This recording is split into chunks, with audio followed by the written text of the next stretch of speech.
Hi friends, നമ്മൾ ഇപ്പോഴും continuous ടെൻസിലാണ് നമ്മൾ കണ്ടത്. ജനറേറ്റ് ചെയ്യുന്നത് എങ്ങനെയാണെന്ന് കണ്ടു. ടു ബിയുടെ 3 present forms is, am, are plus ING. അതാണ് എൻ്റെ ആക്റ്റീവ് ഫോം. ഇനി പാസീവ് ഫോം ജനറേറ്റ് ചെയ്യണമെങ്കിൽ വളരെ സിമ്പിളാണ്. ഇതാണ് passive form. Passive of the present continuous. ഓരോ ടെൻസിനും പാസീവ് ഉണ്ട്. ഇപ്പം ഇവിടെ പാസീവ് ഓഫ് പ്രസൻറ്റ് കണ്ടിന്യൂസ് എന്ന് പറയുമ്പോൾ അത് ജനറേറ്റ് ചെയ്യുന്നതിന് ഫോർമുല ഉണ്ട്. ആ ഫോർമുലയാണ് to be plus being plus past participle. ഓർക്കുന്നുണ്ടോ? തുടക്കത്തിൽ നമ്മൾ പാസ്റ്റ് പാർട്ടിസിപ്പിളിനെ പറ്റി പറഞ്ഞു. പ്രസൻറ്റ് പാർട്ടിസിപ്പിൾ എന്ന് പറഞ്ഞാൽ ING ചേർത്താൽ മതി. പാസ്റ്റ് പാർട്ടിസിപ്പിൾ എന്ന് പറഞ്ഞാൽ ED ചേർക്കുക. ചില ക്രിയകളുണ്ട്, വെർബ്സ് ഉണ്ട്, അതിൻ്റെ അവസാനം ED അല്ല, വേറെ ചില മാറ്റങ്ങളൊക്കെ വരും. അത് നമുക്ക് പ്രത്യേകം പഠിക്കണം. ഉദാഹരണം പറയുകയാണെങ്കിൽ ടേക്കൺ എന്നുള്ളതാണ് പാസ്റ്റ് പാർട്ടിസിപ്പിൾ. ഈറ്റൺ എന്നുള്ളതാണ് പാസ്റ്റ് പാർട്ടിസിപ്പിൾ.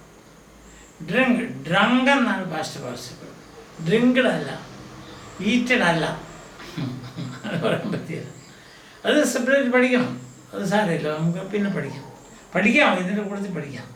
അപ്പം നോക്കണം, പ്രസൻറ്റ് കണ്ടിന്യൂസ് ടെൻസിൻ്റെ പാസീവ് വെർബ് ഫ്രേസ് എങ്ങനെയുള്ളതായിരിക്കും? പാസീവ് VP എന്നല്ല നമ്മൾ പറയുന്നത്, വെർബ് ഫ്രേസ്. അപ്പം അതിന് 3 മെമ്പേഴ്സ് ഉണ്ട് അതിനകത്ത്. ഒന്ന് ടു ബിയുടെ ഏതെങ്കിലും ഒരു പ്രസൻറ്റ് ഫോം, അതാണ് is, am, are, plus being, BEING. Being എന്താണെന്ന് അറിയാലോ, ടു ബിയുടെ പ്രസൻറ്റ് പാർട്ടിസിപ്പിളാണ്.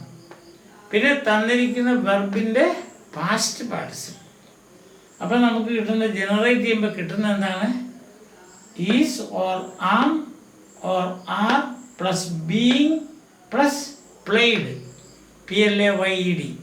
ഇപ്പം പ്ലേ ആണെങ്കിൽ പ്ലേഡ്, മനസ്സിലായി. ടോക്ക് ആണെങ്കിൽ ടോക്ഡ്, വാക്ക് ആണെങ്കിൽ വാക്ഡ്, വർക്ക് ആണെങ്കിൽ വർക്ക്ഡ്, അങ്ങനെ ED. ഇപ്പം നോക്കണം, പാസീവ് ഫോം ഏതാണ്?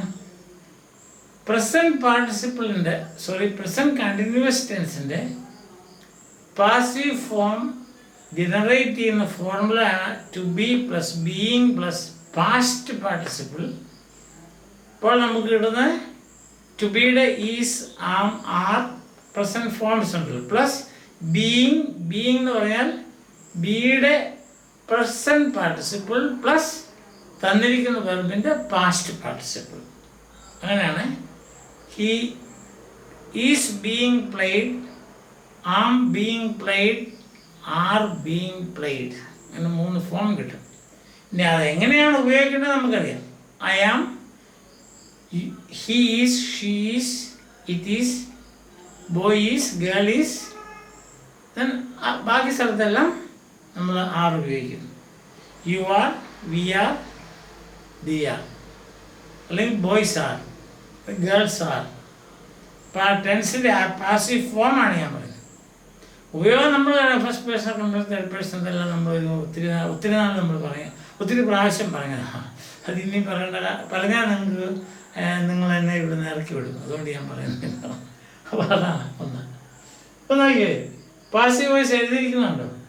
ദേ ആർ പ്ലേയിങ്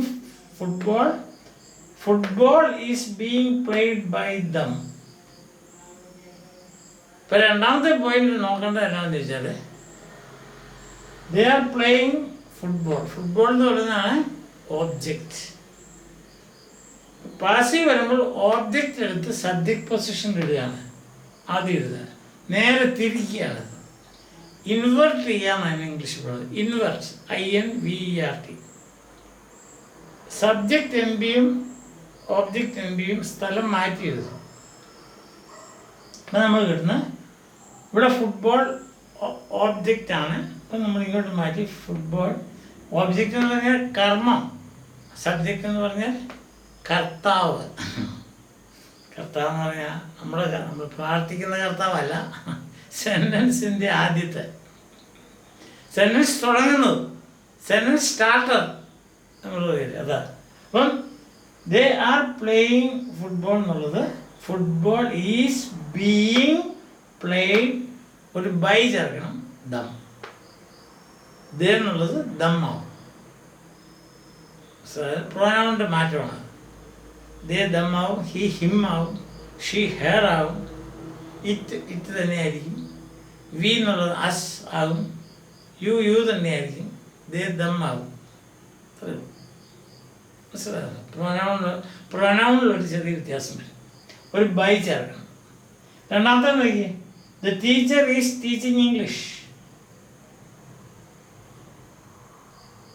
അത് ഞാൻ വേറൊരു പോയിന്റ് പറയാൻ വേണ്ടിയാണ് ആ എക്സാമ്പിൾ എഴുതിയിരിക്കുന്നത്. The teacher football is being played by them. മനസ്സിലായല്ലോ? അതാണ് പാസീവ്. പ്രസൻറ്റ് കണ്ടിന്യൂസിൻ്റെ പാസീവാണ് ഈ കാണിക്കുന്നത്. ആദ്യം നമ്മൾ നോക്കണം അത് എങ്ങനെയാണ് ജനറേറ്റ് ചെയ്യുന്നത്, രണ്ടാമത് നോക്കണം അതെങ്ങനെയാണ് പാസീവ് ആക്കുന്നത്. ഇനി വേറൊരു വലിയ പോയിന്റ് നോക്കേണ്ടത് ഇതുണ്ട് എഴുതിയിരിക്കുന്നത്, transitive verb, intransitive verb. Transitive verb എന്ന് പറഞ്ഞാൽ സകർമ്മക ക്രിയ, കർമ്മം എടുക്കുന്ന ക്രിയ. അകർമ്മക, ഇൻട്രാൻസിറ്റീവ് എന്ന് പറഞ്ഞാൽ അകർമ്മക ക്രിയ, കർമ്മ ഇല്ലാത്ത ക്രിയ, അത് കർമ്മ എടുക്കത്തില്ല. ഉദാഹരണം പറയുകയാണെങ്കിൽ അതിൻ്റെ എക്സാമ്പിളാണിത്. The teacher is teaching English. The teacher is teaching what? Teacher എന്താണ് പഠിപ്പിക്കുന്നത്? ഇപ്പം നമ്മൾ ഈ വെർബിനോട് ചോദിക്കുകയാണ് ടീച്ചിങ് വാട്ട്, അതിൻ്റെ ഉത്തരവാണ് ഇംഗ്ലീഷ്. അപ്പം അതിൻ്റെ അർത്ഥം ഈസ് ടീച്ചിങ് എന്നുള്ളതിൻ്റെ കർമ്മമാണ് ഇത്, അല്ലെങ്കിൽ നമ്മൾ പറയും ഓബ്ജക്റ്റ്. ഇപ്പോൾ ഓബ്ജക്റ്റ് എടുക്കുന്ന ക്രിയകളുണ്ട്, അതിനെയാണ് ട്രാൻസിറ്റീവ് വെർബ്സ് എന്ന് പറയുന്നത്. അതേസമയം രണ്ടാമത്തെ സ്ഥലം the teacher is walking home. The teacher is walking what? ഉത്തരവില്ല. അപ്പം എന്ത് അല്ലെങ്കിൽ ആര് എന്ന് ക്രിയയോട് ചോദിക്കുമ്പോൾ ഉത്തരം കിട്ടുവാണെങ്കിൽ അതാണ് object. Cow is eating grass. Cow is eating what? Cow eating grass. ഇപ്പോൾ ഗ്രാസ് ഓബ്ജക്റ്റാണ്. അപ്പോൾ ഓബ്ജക്റ്റ് ഉള്ള ക്രിയയാണ് ഈറ്റ്. അതുകൊണ്ട് അതിനെ നമ്മൾ വിളിക്കുന്നതാണ് സകർമ്മക ക്രിയ. സ മീൻസ് ഉള്ളതെന്നുള്ളതാണ്. മറ്റേത് അകർമ്മക ക്രിയ. ഫോർ എക്സാമ്പിൾ ഇത് the teacher is walking home. Walking എന്നുള്ളതിന് കർമ്മമില്ല. Mother is cooking breakfast. Mother is cooking what? Breakfast. അതാണ് അതിൻ്റെ ഓബ്ജക്റ്റ്. അപ്പോൾ ഇത് കുക്ക് എന്നുള്ളത് സകർമ്മക ക്രിയയാണ്. അത് ട്രാൻസിറ്റീവ് വെർബ് എന്ന് പറയും. Mother is sleeping. Mother is sleeping what എന്ന് ചോദിച്ചാൽ ഉത്തരവുണ്ടോ? ഇല്ല. അപ്പം സ്ലീപ്പിംഗ് എന്നുള്ളത് അകർമ്മക ക്രിയയാണ്. ഞാൻ എന്തിനാ ഇത് പറയുന്നറിയോ? അതായത് സകർമ്മക ക്രിയകൾക്ക് മാത്രമേ പാസീവ് ഉള്ളൂ. കാരണം സബ്ജക്റ്റ് ഓബ്ജക്റ്റ് മാറ്റി എഴുതണമല്ലോ. ഇപ്പോൾ ഓബ്ജക്റ്റ് ഇല്ലാത്ത ക്രിയയ്ക്ക് എങ്ങനെയാണ് പാസീവ് ഉണ്ടാകുന്നത്? അത് സംഭവിക്കാൻ പറ്റത്തില്ല. അപ്പം ഇതിന് ദേ ആർ പ്ലേയിങ് ഫുട്ബോൾ എന്നുള്ളതിന് പാസീവ് ഉണ്ട്. The teacher is teaching English എന്നുള്ളതിന് പാസീവ് ഉണ്ട്. English is being taught. Taught എന്നുള്ള പാസ്റ്റ് പാർട്ടിസിപ്പിളാണ് ടീച്ചിങ്ങിൻ്റെ. English is being taught by the teacher. പക്ഷേ the teacher is walking home. Home is being walked by teacher എന്ന് എഴുതാൻ പറ്റത്തില്ല. It's not possible. അത് നടക്കില്ലാത്തൊരു കാര്യമാണ്. മനസ്സിലായോ? അപ്പോൾ ക്രിയകളെ നമുക്ക് രണ്ടായിട്ട് വിഭജിക്കാം. പലതരം വിഭജനങ്ങളുണ്ട്. പക്ഷെ ഇത് ഒരു വിഭജനം. ഏതാണ്? സകർമ്മക ക്രിയയെന്നും അകർമ്മക ക്രിയയെന്നും. ഈ സകർമ്മക ക്രിയയ്ക്ക് ഇംഗ്ലീഷിൽ പറയുന്ന പേരാണ് ട്രാൻസിറ്റീവ് വെർബ്. അകർമ്മക ക്രിയയ്ക്ക് ഇംഗ്ലീഷിൽ പറയുന്ന പേരാണ് ഇൻട്രാൻസിറ്റീവ് വെർബ്. ഇൻട്രാൻസിറ്റീവ് വെർബിന് പാസീവ് ഇല്ല. പാസീവ് കാരണം അതിന് ഓബ്ജക്റ്റ് ഇല്ല. ഇപ്പം ഗോ അതിന് ഓബ്ജക്റ്റ് ഇല്ല. വാക്ക് റൺ, ജംപ് ഇങ്ങനത്തെ ക്രിയകൾക്കൊന്നും ഓബ്ജക്റ്റ് ഇല്ല. അതുകൊണ്ട് അതിനെ പാസീവ് ആക്കാൻ പറ്റത്തില്ല. ഇനി ഇതുണ്ട് മൂന്നാമത്തെ, mother is feeding the baby. Mother is feeding who? Mother ആരെയാണ് ഫീഡ് ചെയ്യുന്നത്? ഉത്തരവുണ്ട്, ദ ബേബി. അതാ ഞാൻ പറയുന്നത്, ക്രിയയോട് രണ്ട് ചോദ്യം ചോദിക്കാം. വാട്ട്, ഒന്ന് വാട്ട് ഓർ ഹും, അല്ലെങ്കിൽ എന്ത് അല്ലെങ്കിൽ ആര് എന്ന് ക്രിയയോട് ചോദിക്കുക. അപ്പോൾ ക്രിയ ഒരു ഉത്തരം തരും. അതാണ് നമുക്കൊരു ഉത്തരം കിട്ടും. അതാണ് mother is feeding the baby. Mother is feeding who? ആരെയാണ് മദർ ഫീഡ് ചെയ്യുന്നത്? The baby. അപ്പോൾ അതതിൻ്റെ ഓബ്ജക്റ്റാണ്. Mother is cooking breakfast. Mother എന്താണ് കുക്ക് ചെയ്യുന്നത്?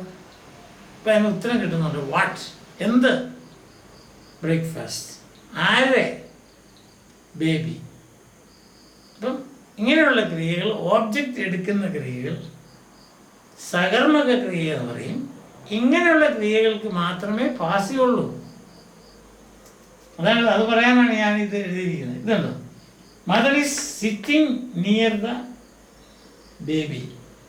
സിറ്റിംഗ് അകർമ്മക ക്രിയയാണ്. Sitting what, sitting whom, ഉത്തരയില്ല.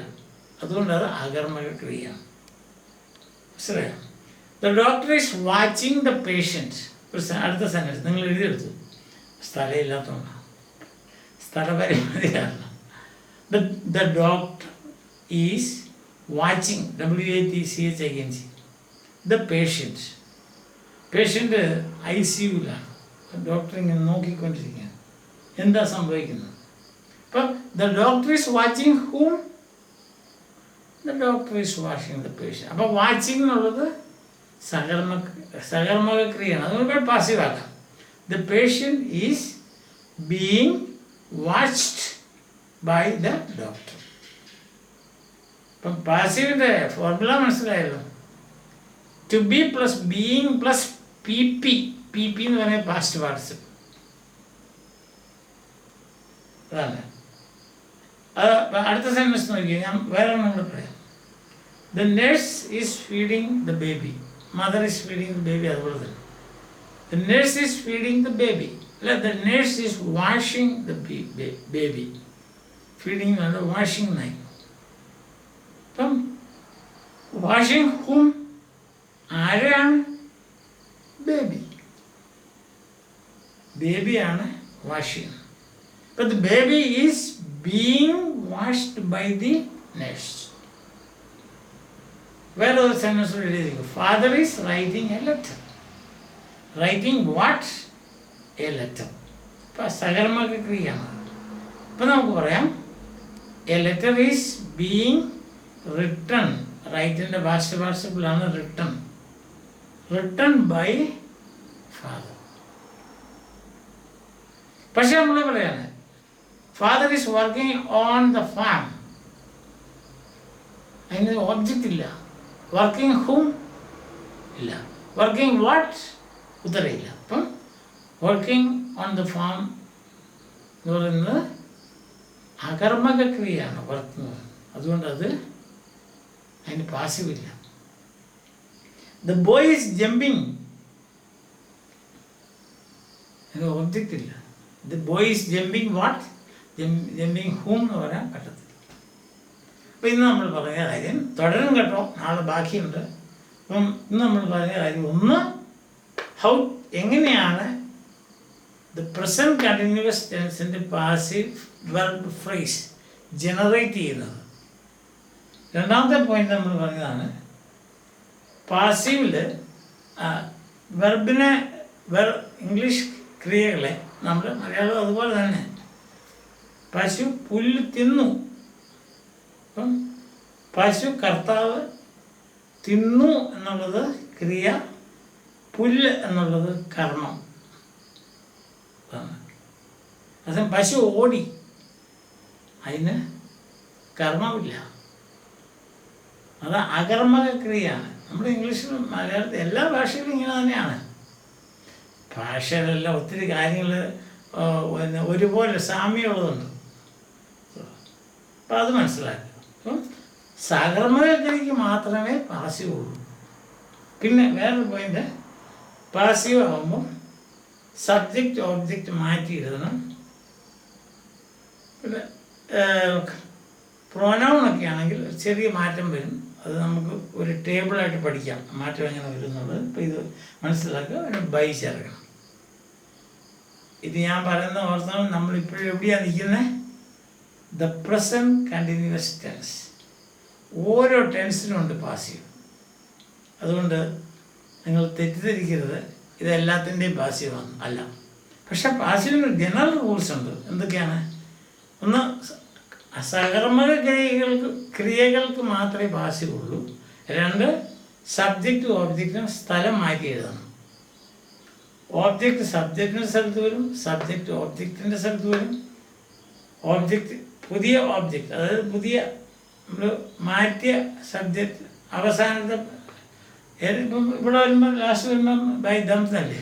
അപ്പം പ്രൊനൗൺ ആണെങ്കിൽ അല്പം മാറ്റം വരും, പിന്നെ ബൈ ചേർക്കണം. കൂടുതൽ കാര്യങ്ങൾ നമുക്ക് നാളെ പറയാം. അതുവരെ